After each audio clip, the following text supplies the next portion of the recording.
ويكيليكس سربت جزء منها، كيف غدرت إيران وكيف غدر حزب الله بحركة حماس للهجوم من 4 جبهات على إسرائيل.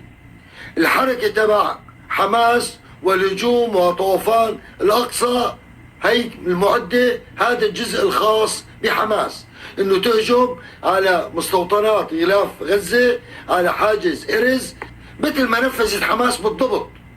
لكن هناك 3 أجزاء أخرى كان يجب أن تنفذ.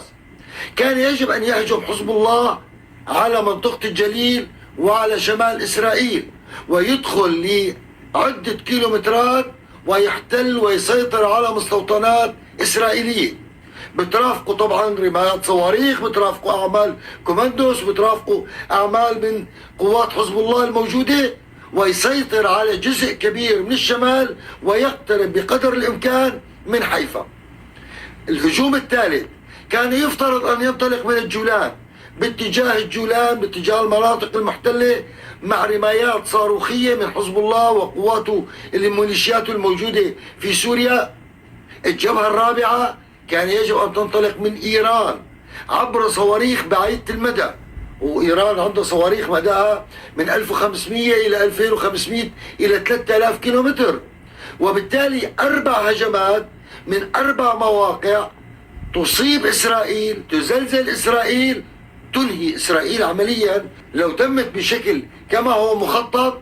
يعني إذا ضربت حماس 300-400 عنصر زلزلوا الوجود الإسرائيلي، ماذا لو كان هناك هجوم من حزب الله وهجوم من الجولان ومئات الصواريخ اجت من إيران ونزلت بالمواقع الحيوية؟ عن جد كانت إسرائيل ضعضعت واحتمال تنهار دولة إسرائيل. لكن عند التنفيذ تراجعت إيران وأعطت الأوامر وفق تسريبات اللي رح نظهرها هلأ بالصورة، وأعطت الأوامر لحزب الله بوقف العملية، وأعطت الأوامر لميليشياتها بسوريا بعدم الاتيان بأي حركة، وأوقفت إطلاق أي صواريخ من إيران.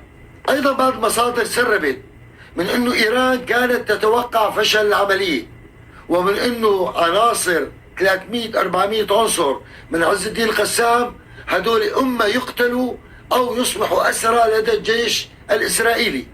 فوجئوا بالانتصار، فسارع وزير الخارجية الإيراني إلى قطر للقاء خالد مشعل ولمحاولة التبرير من أنه نحن بدنا ننتظر ردة فعل إسرائيل، أما الجولة الثانية عملنا تعديل بالخطة وراح تتأخر لساعات أو لأيام، إنما الخطة ماشية.